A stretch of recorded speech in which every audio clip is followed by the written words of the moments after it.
ఈ 2 నెలల నుంచి చూస్తే ఇదివరకు మనం పర్టికులర్గా చూసాం ఫ్లక్సేషన్స్ లేదా రోజుకి కరెంటు పోవడాలు ఇదివరకు ఒక 2 నిమిషాలు 3 నిమిషాలు బ్రేక్ టైమింగ్స్లో ఏదో చేంజ్ అయ్యారో ఏదో అంటుంటారు వాటి కోసం నడిచేది. ఇప్పుడు రోజుకి 7-8 సార్లు జరుగుతుంది, 5 నిమిషాలు 10 నిమిషాలు జరుగుతుంది.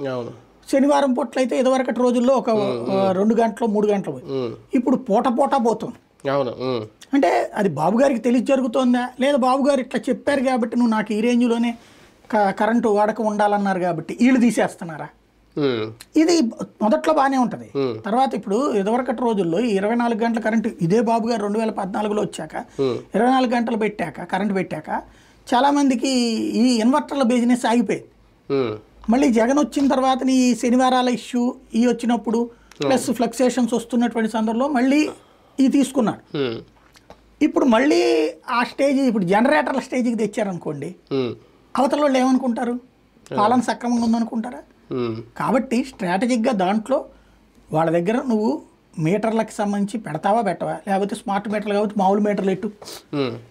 మీటర్ అయితే పెట్టాలి, స్మార్ట్ మీటర్ నీకు తప్పు అనిపించింది మామూలు మీటర్ పెట్టు, ఏదో ఒక మీటర్ అయితే కావాలి కదా. లేదు మీటర్లే వద్దనుకుంటున్నాం మేము, గుడ్, రైతుల పరంగా సంతోషకరమైనటువంటి కేంద్రం ఏమి రూలింగ్ పాస్ చేయాల, రాష్ట్రాలను ఇనిషియేటివ్ తీసుకోమంది, తీసుకుంటే మీరు ఇలా లాభపడతారని చెప్పింది. దాన్ని జగన్మోహన్ రెడ్డి అమలు చేశాడు. మేము ఇట్లా లాభపడము, మేము ఆ నష్టం ఏదో మేమే భరిస్తాంలే అన్నారు అనుకోండి, మంచిదే కదా. కేంద్రం అయితే ఏం పట్టించుకోదు.